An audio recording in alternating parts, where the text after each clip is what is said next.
guys, it's 21 Maxwell here with the October pay-per-view from Smackdown. This is WWE No Mercy. It's our last pay-per-view before we head into the 6-week build to Survivor Series, and I'm delighted to announce that we'll be having a little break from pay-per-views over the next few weeks as we're going to try something a little bit different. We are going to have a few weeks of tournaments. We will have a tag team tournament, we will have a Cruiserweight Classic tournament. I'm looking to possibly have a women's tournament as well due to the amount of talented women athletes we've got, and I may look to bring in a one-night show the WWE World Grand Prix, our version of the G1. We'll probably do it in like a King of the Ring type fashion over the course of one evening. So we're looking to do them over the course of the next 5 weeks in game. Those videos will probably take place within a 3-week period over on YouTube every Sunday. We may bring in a special one for a random Wednesday, but we'll see as how the shows go. At the moment, we're probably sitting, and I'm being honest here, about 40-50 cruiserweights. I've brought in a lot of people in one-night deals, so a lot of those matches will be multi-man matches. Who some of those surprises are may be spoiled at the end of the video when we're going through our news items, but we'll be bringing a few up from development as well, one-night only deals, a couple of nostalgia wrestlers, and a couple of people just really giving the opportunity on the big stage. But that is in the future. This is now. This is No Mercy.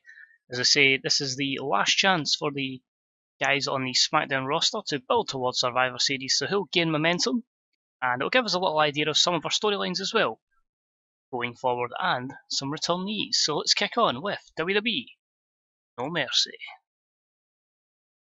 So we're in the Carrier Dome again. Just feel that that's one of the best attendances for a pay-per-view. We're getting roughly about 40-odd thousand most events. So we're here and we're hyping up our main event. Of course, AJ Styles winning a matchup to become a #1 contender. But he's come in this big feud with Roman Reigns continuing to be in the main event spotlight. Dean Ambrose wanting one last chance at Randy Orton, the champ. So on A95 hyping their video up. They got to show off their strong start and it got the crowd hotter. I'm not going to reveal all what happens in this storyline, as that will filter on as the show goes on. Our opening contest was for the Cruiserweight Championship, and it was a decent matchup that saw Manny Andrade defeat Neville in 14:01 by pinfall with a split-legged corkscrew senton. Manny Andrade makes the second defence of the Cruiserweight Championship.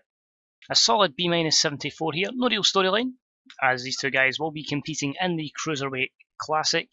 So these are the two guys that will be pushing for position.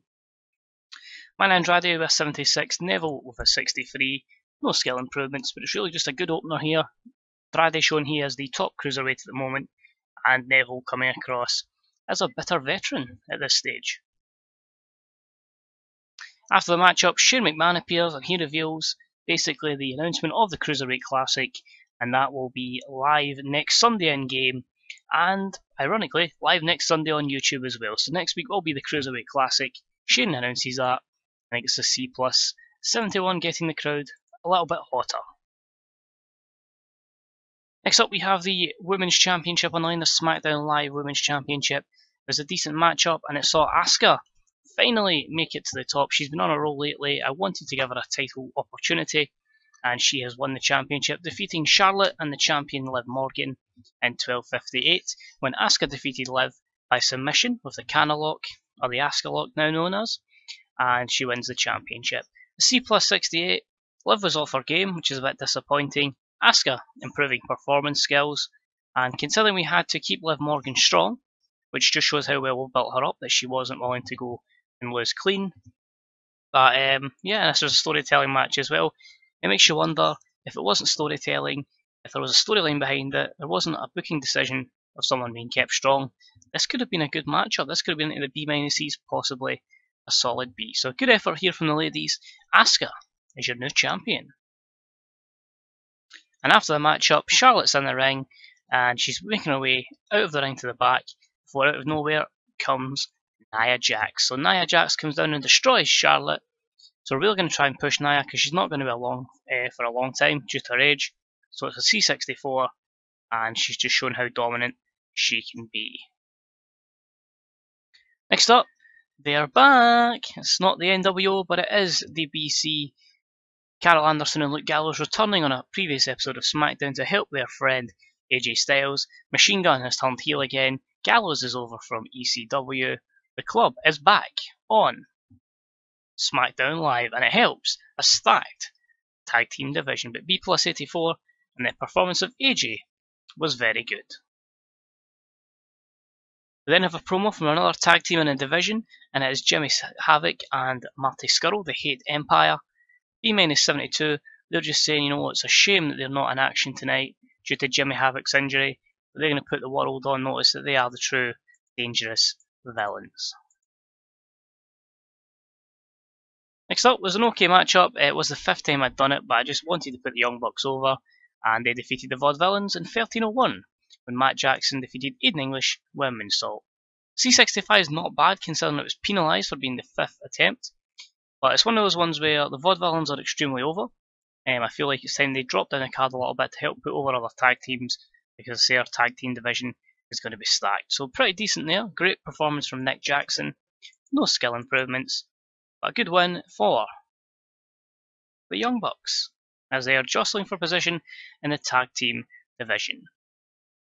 And speaking of tag teams, backstage, Alex Shelley and Chris Sabin, DMG have announced that they are back on SmackDown Live. Sabin had called upon his partner to return to the main roster. Shelley's back from our development company, Lucha Underground, and they're putting every team in notice saying that they are coming back to this epic tag division. C62, both are foreshadowing Keith face turns. They all turn face eventually. We're just hyping them up with a few promos before we get them back into SmackDown Live action, probably on the next episode of SmackDown. So we don't need to turn them just yet. Next up, speaking of a tag team division with the tag team championships on the line, it was about that had some great wrestling and decent reaction from the crowd. That saw the Usos defeat the American Wolves in 14:52 when Jey Uso defeated Eddie Edwards with the Alley Us, and the Usos become the new tag team champions. I just felt the Wolves had a good little run. Let's give the Usos a little run again with championships before this stacked division comes into play. A B80, a lot of guys perform better than that, so I feel like this matchup would probably be a bit better. If there was a storyline attached to it, we could have maybe even seen that come into the 90s. That's something we'll look to do now. We'll jostle a big SmackDown Live tag team storyline as we push in to Survivor Series, and of course, Dusty Rhodes Tag Team Classic on the main roster. Next up, we'll get Ricochet in the ring, and he says, you know, he's been kind of a bit unhappy that he's not really getting any real matchups, doesn't really have a feud, so tonight he wants to just take on any top tier wrestler just to give him an opportunity. He was unlucky against Big E. Big E shook his hand saying he competed well but wasn't good enough on the day. Who will step forward and challenge Ricochet tonight? And that's a B81. The challenge is accepted by the Eater of the Worlds, by Bray Wyatt. Bray comes out. He doesn't even say a word. He just blows out his lantern and stands across the ring from Ricochet as these two are about to go one-on-one. The matchup was okay. It was good wrestling and decent reaction from the crowd. Of course, no storyline behind it. But we've got Bray Wyatt defeating Ricochet in 18:17 with a standing senton splash. A B80, I'm pretty happy with that. Ricochet with a 71. Bray with a 74, Bray with a 91. Really was just a matchup that didn't have a storyline with it. I just wanted to put Bray on the pay-per-view despite having no proper feud. It's that way I don't want to commit too many feuds going into No Mercy because there's going to be a lot of chopping and changing and new storyline starting on that 6-week build to Survivor Series. So happy with that. Next up, backstage, Chris Jericho is with Sami Zayn. Jericho says tonight they're going to go in a tag team match against the BC, against Gallows and Anderson. And Jericho's just saying, Sami Zayn, do you have the back? It's like one of those awkward comedy segments that they seem to put in Sami Zayn in real life. But in A90, Jericho's matches are really, really poor these days, so I do have to get him over on these kind of angles. Sami Zayn looked good. Jericho will struggle in this match. Match itself was a B-76. Problem with Chris Jericho is I've put him in 7-minute matches and he's struggling, which I think at this age Jericho would still be good at it in real life, so disappointing that's the status here. But it was a good wrestling match with decent reaction. It was Gallows and Anderson picking up the win over Jericho and Sami Zayn when Carol Anderson defeated Jericho with the Anderson Spinebuster. just making the BC look like a threat, giving Gallows and Anderson the win. I don't want to call them the BC, it's just a habit from the TNA save. The club, as they would be known in this, and of course Gallows and Anderson, saying with the best performance, Jericho is a weak link. The B-76 doesn't fairly reflect that. I feel Jericho did let the team down a good bit, but the purpose here was just to make the BC, or the club, look as strong as possible. And I think the lack of hot associated storyline, which of course there wasn't one here at the moment, has affected it as well. But still, fairly happy with that. Next up, we saw the club are back together. The Usos and Roman Reigns. I don't know if you remember Liagia from way back when it was that big feud at the start of the series. But Roman Reigns, despite the text saying that him and the Usos are together, this one's teasing obviously Roman's this big baby face. Usos are tag team champions now. They're dominant heels. You know, are they going to have a partnership? And Roman Reigns goes, I'm going to do this. I'm going to do it my way because I am the guy. So A94, great promo, makes the champions look strong as well, and Roman looks really good. We have a promo from Zack Sabre Jr. He's about to take on Kenny Omega and Apollo Crews for the IC Championship. Kenny Omega snatched away from him. The plan was to try and I was going to go for an hour-long Iron Man match between Omega and Zack Sabre Jr.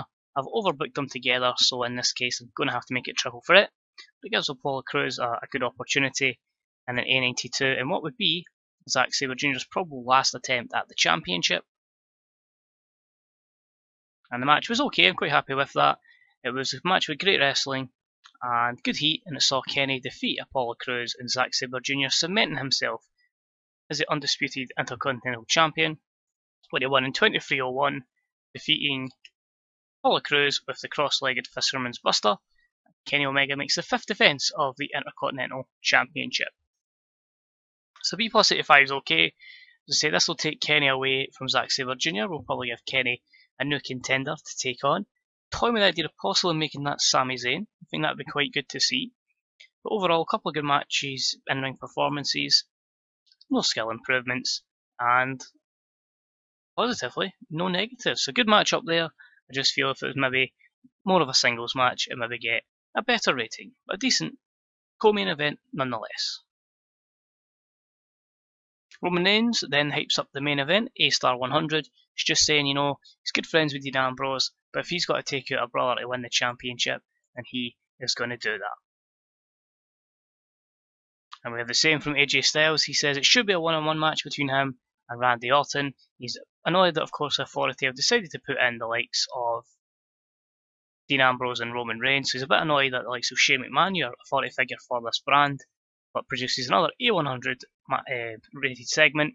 And it just shows that AJ can go from IC and then back up to the WWE Championship level.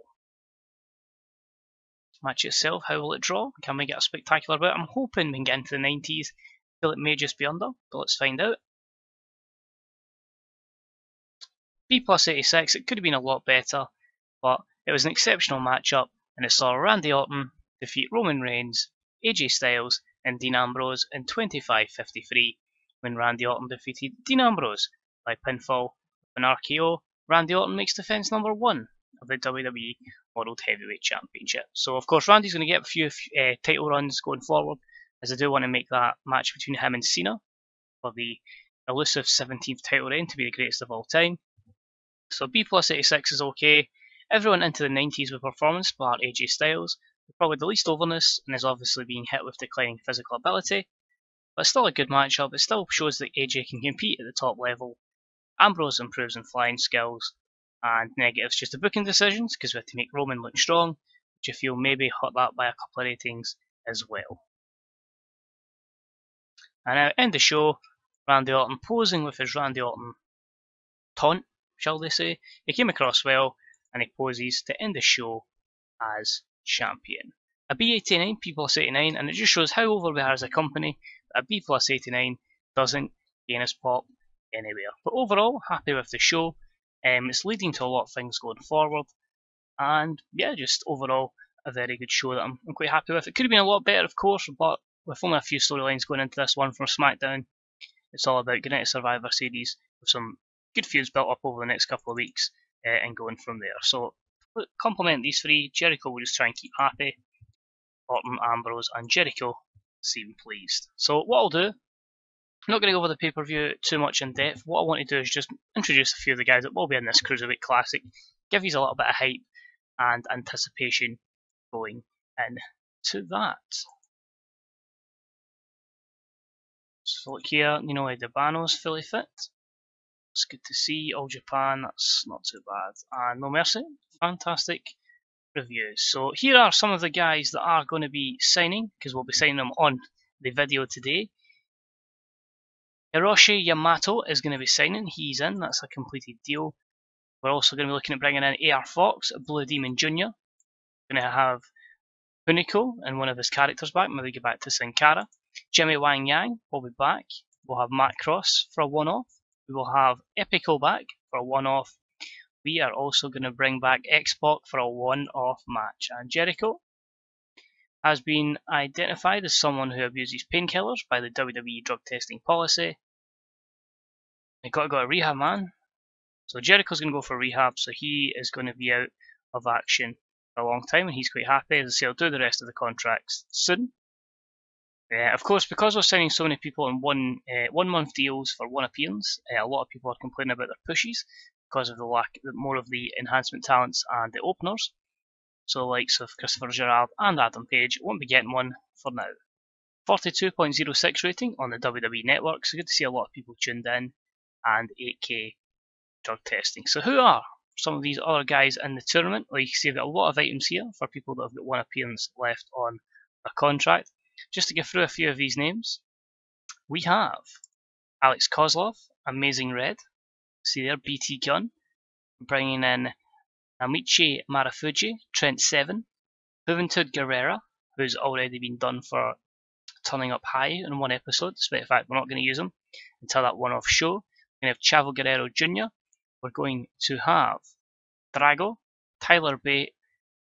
We're having Funaki back. Funaki is more of a case though that he will be there just to do a little announcement, just a little nice little touch of having Funaki there. So that's just some of the guys there.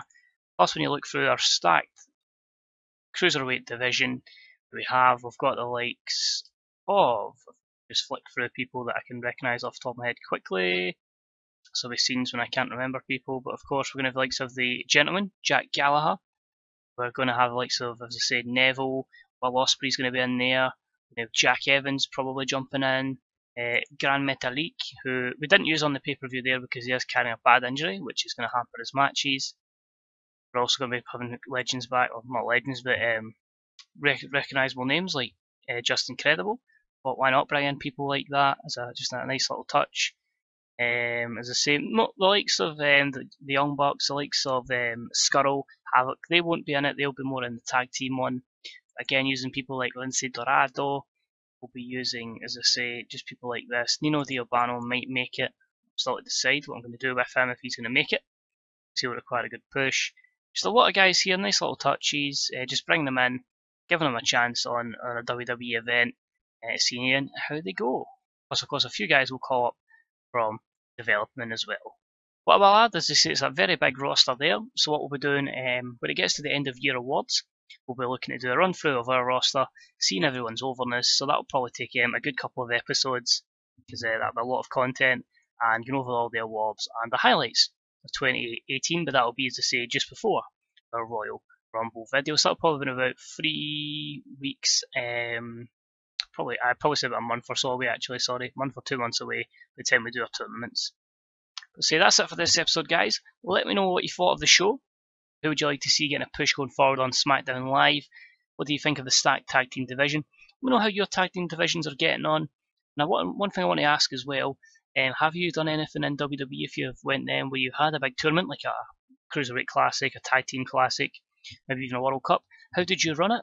Let me know how you got on with that, what kind of people you put over. Have you done a tournament of this magnitude where you've brought in a lot of people on one appearance deals using the templates for contracts? I finally used that. It only took me nearly a year of the game being out.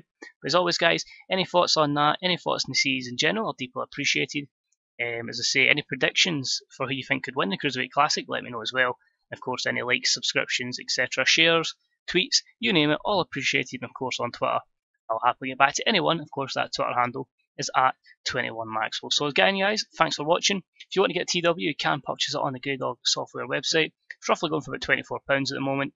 You can get a lot of tips, mods, graphics, you name it, on their forums, and you can also get some good information and a lot of good Be The Bookers on the subreddit for this game, which is Fantasy Bookers. And of course, you can see a lot of our guys' content there, whether it be written or YouTube. So maybe you like WCW, maybe you like, as I say, the Cornellverse kind of things. So many guys with different array of content and probably a better accent than me. But apart from that, guys, thanks for watching, and hopefully I'll see you next week for the biggest tournament, the smallest guys, the Cruiserweight Classic. Take care and I'll see you soon. Bye bye.